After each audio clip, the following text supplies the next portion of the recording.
If this happens, we will find ourselves, ladies and gentlemen, in a constitutional crisis. Okay? That is, if anybody gives a shit about a constitutional crisis anymore in this socialist country we live in now. Okay? This is what we need to think about. Go ahead. So are you just saying that they're closing in from both sides of our mind? Yes, they are. They are closing in on both sides. And I warned this was going to happen. I mean, you take a look at the, the approval rating now.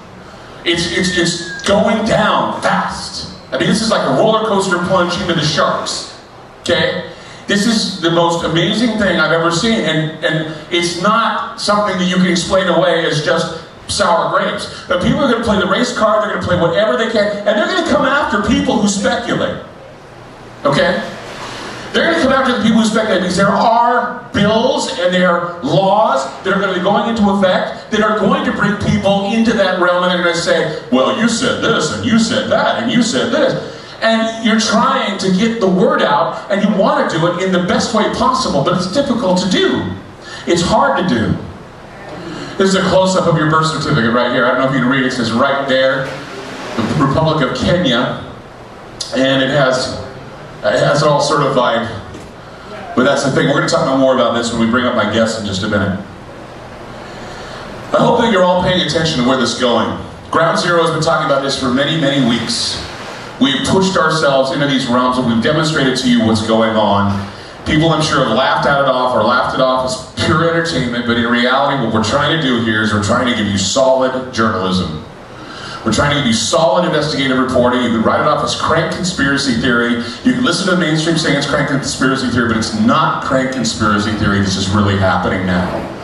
And when we say that there's socialism going on, we say all these things are happening, it's not red state, blue state, it's not Republican, Democrat, okay? Remember, it's not red state, blue state. It's the state versus you, and it'll always be that way. Put your fucking stupid politics to bed. They don't work anymore. Your Republican and Democrat does not work anymore. It doesn't, not anymore. So you play your little games of, oh, I'm a conservative, or I'm a liberal. No one gives a fuck when they're sitting there on your money and they're basically giving it to bankers, okay? They don't care. Yes. Yeah, yes. They don't. They don't. And if you buy into this bullshit, you're just as stupid as some dumb sheep. So pay attention. Because you can either lay back and say, okay, no big deal, or you can fight, or you can watch it like a very bad movie. Okay? It can be entertaining if you want it to be. Okay? As we've discussed in previous Ground Zero shows, there are two types of history: the accidental form of history and the conspiratorial view of history. The accidental form of history claims that all things just happen. In our framed narrative, historical events such as wars and revolutions have been depicted as a direct result of some sudden or surprising event.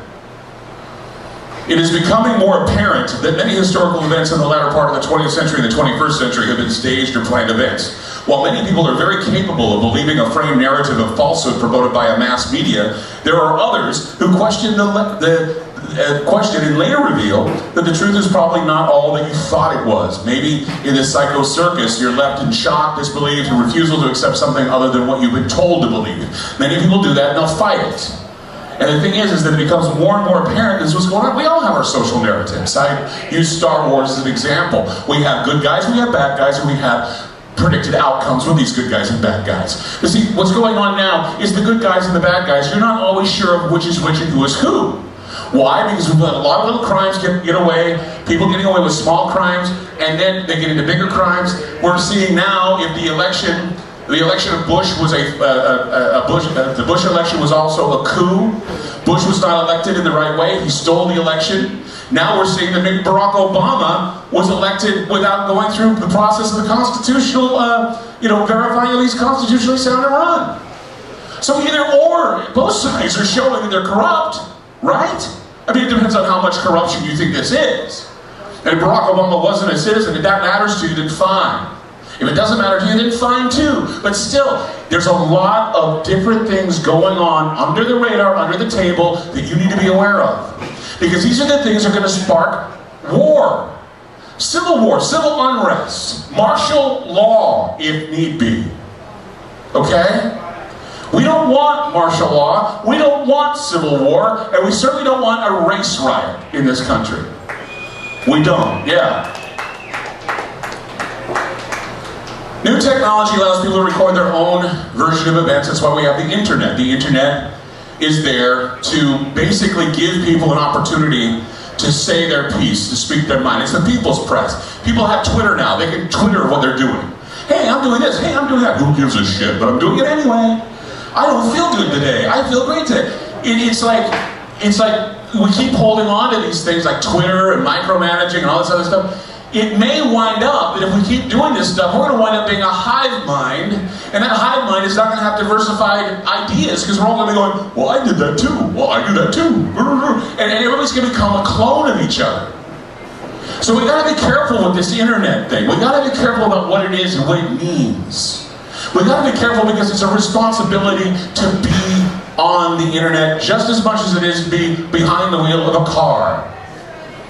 The net is actually creating a new consciousness amongst the populace. We are taking that for granted, and we need to understand that we cannot abuse a self-policing government like it is on the internet. We are self-policing it, we are doing fine. But somebody is standing there waiting for just one fuck-up. And that fuck-up is going to be so huge that they're going to say, we're going to start putting limits on what can be said and what can be done on the internet. It's not far from now, and it's going to be soon because of what's going on. Former CBS News anchor Dan Rather told an audience in Aspen, Colorado that journalism has declined so much to the point that it's time for the government to intervene. Rather said, traditional journalism is under siege and called for the media reform to become an immediate national priority. Now, I'm beginning to feel technically the same way about independent media online. Not that the government should intervene, but that netizens should use discretion with the information they receive. Those who present information should also see it as a responsibility and not some inalienable right. I'm sorry, but it's not your inalienable right to do whatever you want on the internet, to ruin somebody's life on the internet. Well, if you like that, applaud loudly because nobody in the audience is going to hear that. I'm serious. Be loud, you're going to applaud. If you're not, then fine. You can boo me too. I don't care. I'm not here for you to worship me. There are many people who are looking for answers to questions about the distribution of power and wealth in the world. They need answers about crime, political corruption, and the cover-ups of uncomfortable information. Many of them look to the mainstream media outlets for this information and find themselves coming up empty. Now with the internet, it is possible for individuals to find new outlets that reinforce their opinion of the world, reinforce their own perspectives, and unfortunately, their own prejudices. Much of what is written about and produced on blogs has been demonized by the mainstream media as collective rumor or conspiracy theory. Even in the face of certain extinction, the mainstream media networks and the newspapers are fighting to the death in order to keep its mental grip on the people and demonize the internet and those who report stories outside of the framed narrative. You always hear the conspiracy theorists link on the internet. We do, and there are also other bad people on the internet. Why? Because TV and newspapers are fighting against the internet. And the reason why is because they aren't doing their job. They're not doing their job. And I'll tell you what they're not doing. What they're not doing is they're not listening to the powerless. When was the last time you heard a news reporter talk to somebody who was powerless? We're always interviewing the powerful. We're always interviewing the celebrity, or the person who has the money, or the person who wants the laws changed, or the person is one of those. They're one of those people that lobby. We hear about them. Exactly. We hear them. We don't hear the little guy in the mainstream. The little guy is sitting on the internet. The little guy is making his own little reports on the internet. And if there's something that doesn't go along with the mainstream perspective, it's immediately dismissed as conspiracy theory.